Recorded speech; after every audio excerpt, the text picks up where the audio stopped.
Hi, this is Julian Lennon here, and I'll be guest programmer on Rage tonight, so please don't miss it. Rage. Amy Grant, Baby Baby. Why that one?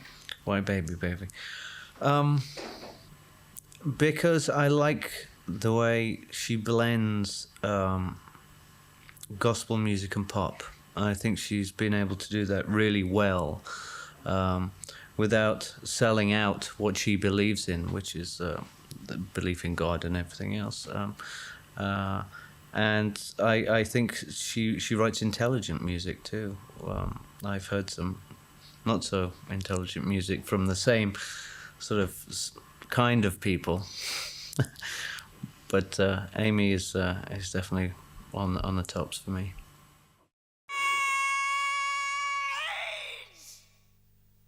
Bob Dylan.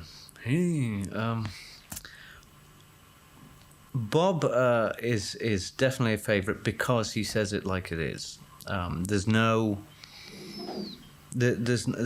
isn't a hazy picture whenever he's trying to sing you a song or tell you a story. It's straight and it's in your face, and that's a big influence to me, to be honest, straight, and in your face. Rage. BOWIE is another all-time favourite because he's definitely a chameleon in the music business. As far as his style, as far as his image, he's forever changing, but obviously still remains David Bowie all the way through. And I think it's very nice to see that someone in the business is able to do that, is able to change his whole persona and image, and still I guess carry you along with him and still write great stuff all the way through. Definitely a big influence.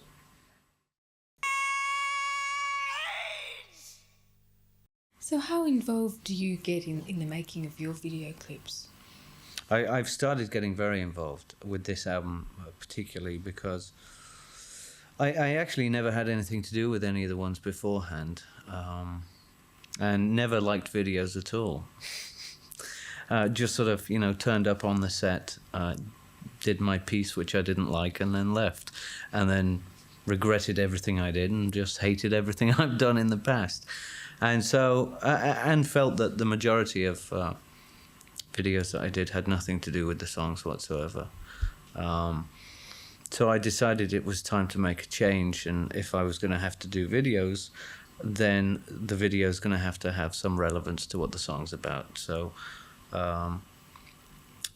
with the first one, Saltwater, it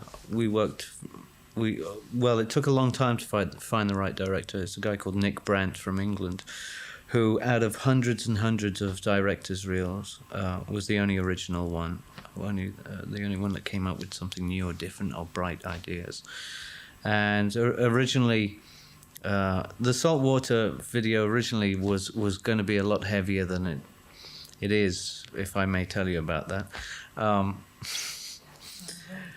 It was a little heavy. It wasn't so optimistic as the one we have now. The original script was about two lovers who, as kids, came to this tree in the forest and carved their name in a heart. 10 years later, they came back, but they were wearing one of those little Michael Jackson masks, and you noticed that a few shrubs were dying around them. The next 10 years later, they'd come back, they'd be wearing a gas mask with a couple more things dying around them. Next time it was the full body suits, and pretty much the forest had gone. But we just thought that might have been a little too on the heavy side for, people might have been not wanting to live much anymore after. But mind you, this was in detail and not very, but it was a great idea, but too heavy. So fortunately, we were able to work together and come up with something that visually, even though the song offers no resolve as such, that it's only a reflection of problems we face, the video, I believe, does show that, through the through the pollution and haze that there is light at the end of the tunnel. It's just you got to make it happen.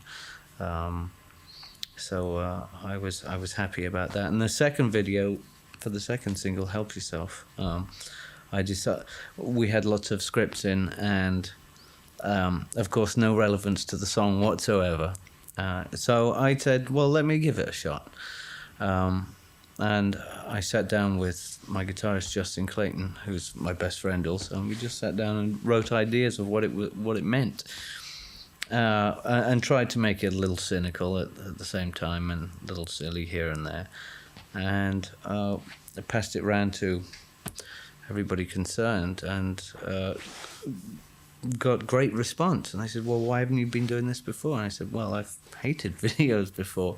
And so we did the video and co-directed it, and it's I'm happy. I'm really happy. So it's another little creative sideline that I'm slowly getting into. So how come you haven't liked videos thus far?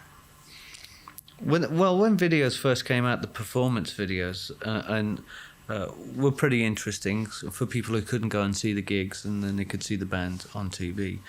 And then when videos first started coming up with other ideas outside of the performance one, some were very interesting, some were very creative, but others weren't.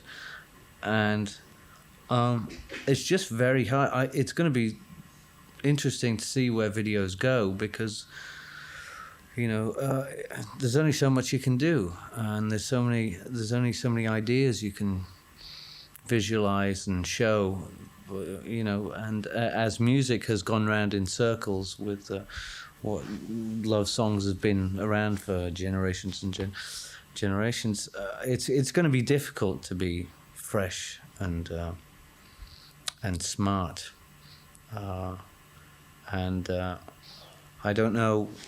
I don't know where they're going to go. It's going to be very interesting to see the people coming up with some clever little ideas to excite all of us.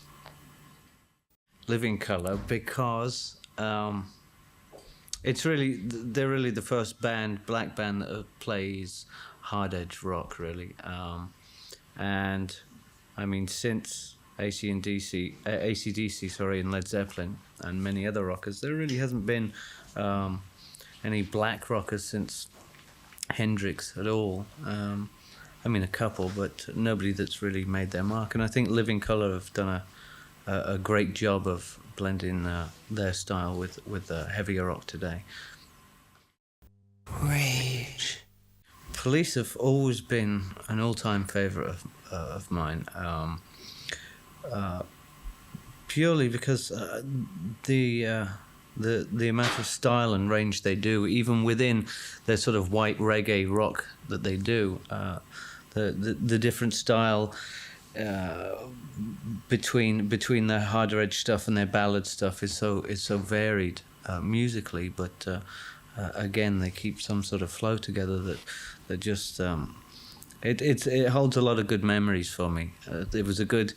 It was the sort of late teens, and lots of fun time for me. So, as well as an influence, they're a fond memory.